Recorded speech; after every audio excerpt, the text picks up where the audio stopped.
Bueno, basantxutie bizar samba, gaur honino eguena da, eta eguena guztizetan dako hemen leire. Hauntxek kontaktako deragaz.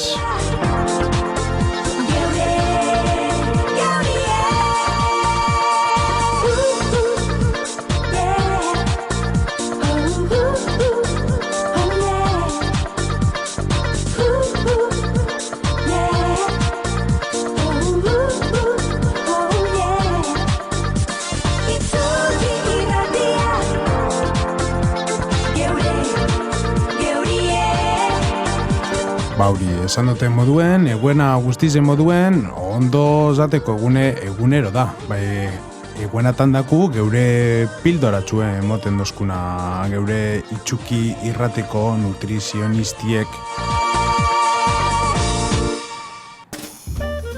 Kaixo, leire egunon? Kaixo goitze egunon, bai. Zelan zabiltz? Oso ondo, hementxe. Lan, ez da beti? Bai. Bueno, lehelau guzu pasan azteko galdera badaku WhatsAppien. Guzu aurreri kontesta eta gero itzen du laugarren saio hau? Bare, primeran. Bitu, zelako mensaje bota oskun beste Iker batek, ez da, baino lan be Iker zanza, beste Iker bat anime da bengutan geure Iker Sastar. Eta dino, Nutrelei irratzaiorako ja. Kolesterol altue emondostie analizuek. Kirol apurtxu bete itzen dut, baina gitxi. Zerbezi eta tabakue hartxie dut asko. Ze eragindako kolesterolan, bi sustantzi horrek. Gehien bat alkola eta tabakue, kolesterolan. Bale, kolesterolan, tabakoak bereziki ez dauka horako impactorik, ez? Baina bai biriketan. Claro. Eta gero, alkola bai ez dela gomendagarria kasu honetan, zeren egiten duena da kolesterola oxidatzea. Dena den, berak ez du aipatu zein den altu batera zaion kolesterola, ze aurrekoan programan aipatu nuen ez dagoela arazorik kolesterola 200 baino gehiago izaten, dira trigliceridoak. Horiek bai izan behar direla 100 baino... Euntik bera, beti. Eun baino gitxi hau. Bai, orduan berak nola ez duen ez aipatu, kasu hori ikerrena ikusi barko ditzateke, analiziak ikusi barko genituzke, eta segun kasua, baina bai, alkola kolesterolaren kasuan ez da kolesterolaren kasuan ez da gomendagarria inoiz, ez? Bale, bitu gurrongoko bidar, no? Gure basuen bota WhatsApp zeuen zalantzak eta bako zuien metrike batzuk edo zelan ez da datxo horrek analizien emontzuien datuek bota bai, da holan zeu zergizago aldo egin. Bale, oso ondo, super kontestata. Ia, gaur zein da gaurko tematxue? Gaurko tema da ogia. Ogia, pedazo de tema, ze ogia da... Bueno, baino lesan zuen espelta, masa madre, bota ogiari buruzia ze daku entzuteko. Bai, hori ogiari buruz itzen du gaur, eta, ez dira gauza oso politak izango ogiaren inguruan, baizik eta gariak, azken urteetako gariak sortzen dituen gaixotasunak aipatuko ditut, eta zereal alternatibaren bat, glutenak dakartzen arriskuei buruz ere hitz egingo dut, eta holako gauzak. Baino esan zuen, bai, ogidanak ez dira berdinak. Ez dira berdinak. Ez da gauza bera supermerkatuan eros dezakegun ogi bat, edo edonon eros dezakegun ogi bat, edo masa madre edo oreamarekin egina den ogi hon bat, okindegi hon batean. Ze supermerkatukoa edo gasolindegian edo edonon saltzen den ogi hau, edo frankizia hauetan, azken aldean ikusten diren frankizia hauek ogiak saltzen dutenak, industrialak dira, fermentazio basukoak, eta hori egia esan ez da kalitatezko ogia. Claro, da baino labe bai esan zuen espelta, zeintxut dizkomen garrizenak hor, baino lain zuen naipatu batzuk. Bai, bueno, espeltaren kasuan, espelta gari mota bat da, interesgarria dena, zeren ez du modifikaziorik sufritu urteetan zehar. Bai, jatorrian sortu zen bezala jarraitzen du.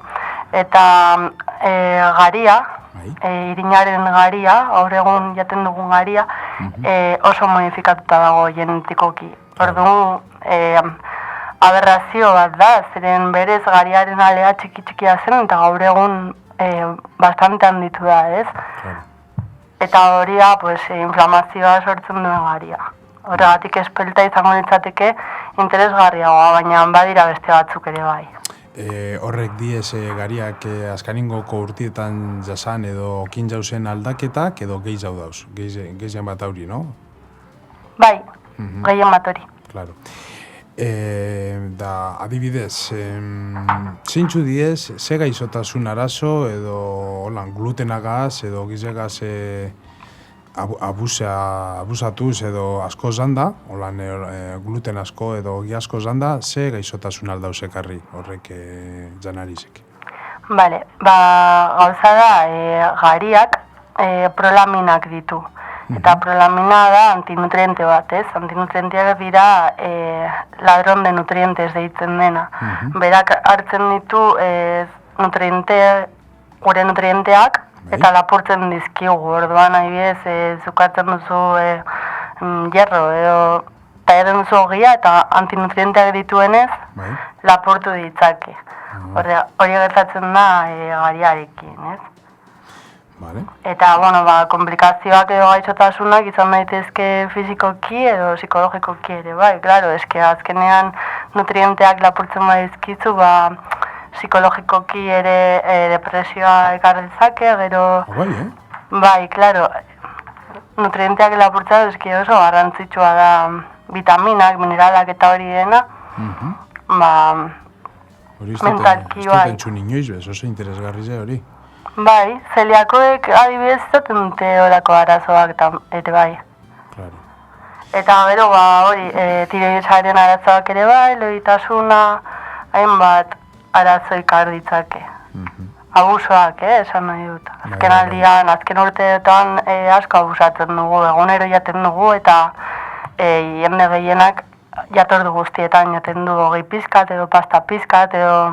Bitu, hauri adibidez, zer esango txagu, egunero gizeo jaten dun, zen nik ez asko, egunero jaten dunako gize, horreri entxuliri zer esango zantzazun zuk, Leire? Egunero jaten duen ario, esango nioke ez jateko egunero, hori azteko. Gileengoko hausetxue, bai? Bai, eta jatekotan aukeratzeko gion bat, okinde gion batean erosia, ore amaz edo masa madre... Bai, lehen esan dune horrekaz. Zuk adibidez, egunero zaten zu?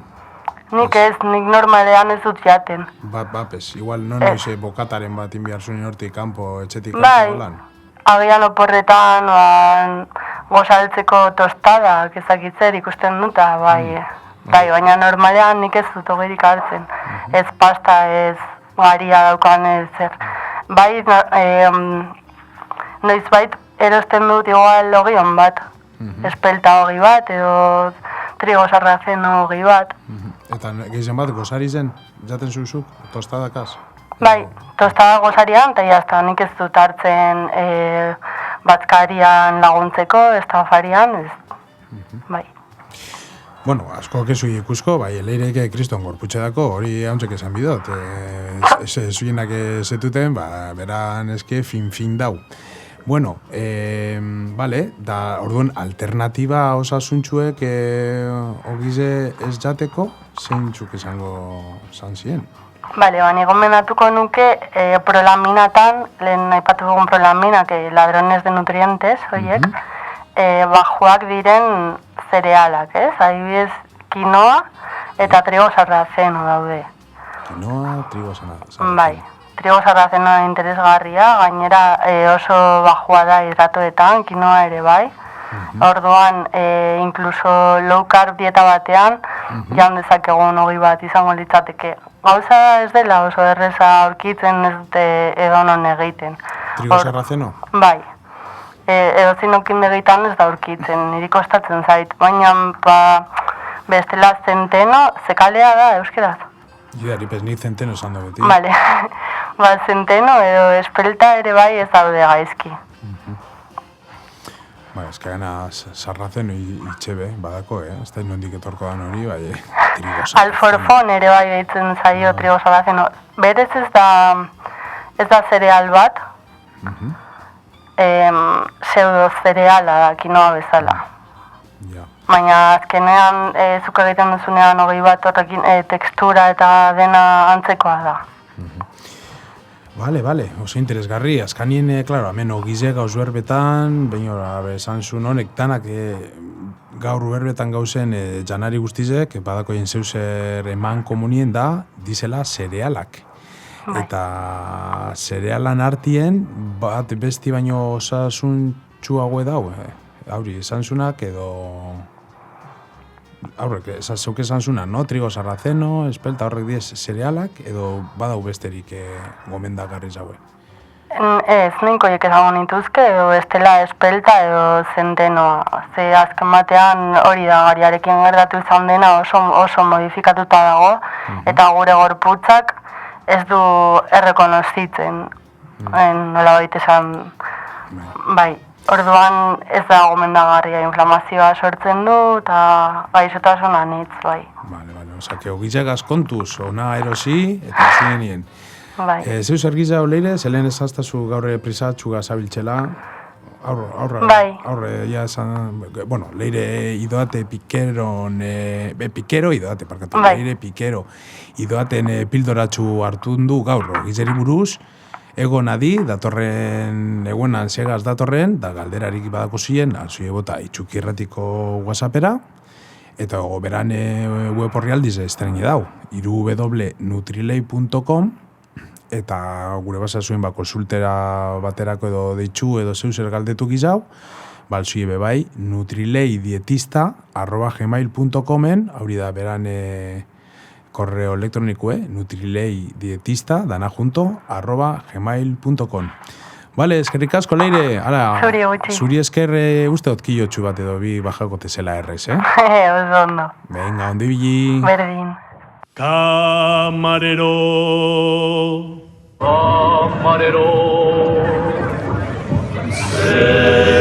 Señor, camarero, Señor, ¿qué hay para hoy? Señor, un buen menú. Solomillo asado, patatas fritas, sesos huecos, hígados, liebres, chateaubriand. Solomillo asado con patatas fritas, sesos huecos, hígado, liebre, chateaubriand. Sopa de albondiguillas, caldo de tortuga, sopa húngara, consomé de almejas, gran cocido parisien, huevos al gratén. Sopa de albondiguillas, caldo de tortuga, sopa húngara, consomé de almejas, gran cocido parisien, huevos al gratén. Tenemos pollo asau, asau, asau, asau, con ensalada, buen menú, buen menú, buen menú, señor. Tenemos pollo asau, asau, asau, asau, con ensalada, buen menú, buen menú, buen menú, señor. Frescos calamares, rollo, pescadillas, fritas, Salmonetes, barbos, bacalao a la vizcaína, besugo, almejas, truchas, sábalo, langosta, a la americana. Y faisán relleno, pavo, asau, asau, asau, asau, asau, asau, asau, asau, asau, con ensalada, buen menú, buen menú, señor. Tenemos pavo, asau, asau, asau, asau, con ensalada, buen menú, buen menú, señor. Frito de espinacas, berenjenas fritas, habichuelas, frijoles y tortilla al ron. Frito de espinacas, berenjenas fritas, habichuelas, frijoles y tortilla al ron. Crema, tocino de cielo, Mazapán, natilla, hojal de francispan, flan de avellanas, frutas, queso, roquefort. y también gruyère. Y después, buen helado, y café, Buen provecho le haga usted.